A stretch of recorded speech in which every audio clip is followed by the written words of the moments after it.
Rester éveillé 18 heures consécutivement produit les mêmes effets cognitifs et comportementaux qu'avoir 0,5 g d'alcool dans le sang. Je suis tombé sur une étude, dont je vais te mettre le lien en description évidemment, qui m'a fait pas mal bader. On va en parler pendant 2-3 minutes aujourd'hui. Petit disclaimer juste avant, si tu me connais personnellement, tu dois savoir que je suis quelqu'un d'extrêmement strict concernant la sécurité routière. Mais je ne fais pas du tout cet épisode pour faire la morale. J'aimerais juste essayer de te faire prendre conscience de certaines choses. On en a pas mal parlé ensemble pendant une période. On vit dans une société où on se prive très facilement de sommeil, parfois pour essayer d'accomplir plus de travail par exemple, pour être plus productif. Et on le répète tous les jours, mais évidemment ce n'est pas la solution. On s'y prend complètement à l'envers quand on fait comme ça. Et donc ce que montre cette étude de l'université de Sydney, ça peut peut-être nous apporter une idée finalement des effets que vont produire le manque de sommeil sur notre corps.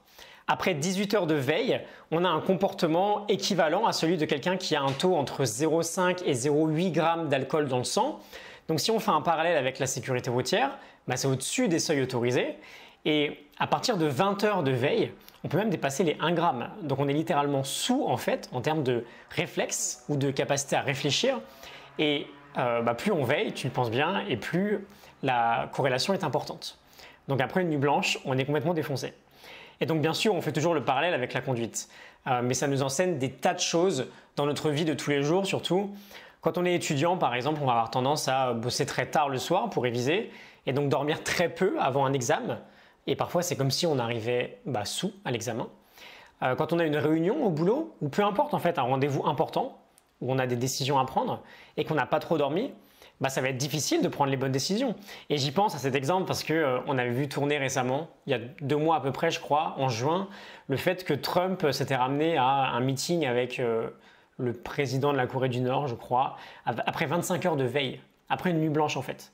Et quand on a ces chiffres-là, ça paraît complètement dingue, surtout de la part d'un président. Donc voilà, l'idée, c'est pas de parler de Trump, mais on peut peut-être y penser un peu plus et peut-être que ça peut nous remotiver à redonner la place nécessaire à notre sommeil dans notre journée, surtout, d'autant plus quand on a des responsabilités en fait. Quand on a des décisions à prendre, quand on a des enfants à emmener à droite à gauche, parce que c'est juste du bon sens, on ne prendrait pas une décision importante ou on ne conduirait pas un gamin quelque part avec plus d'1 g d'alcool dans le sang. C'est la même chose pour le sommeil, on fait attention à bien dormir si on ne veut pas ressentir les mêmes effets de l'alcool. J'ai fait une grande playlist de vidéos sur YouTube avec des astuces pour optimiser son sommeil. Je te mets le lien en description si tu vas aller voir. Je te mets aussi le lien de l'étude en question en description. Et je te dis à demain pour un nouvel épisode. À demain, salut!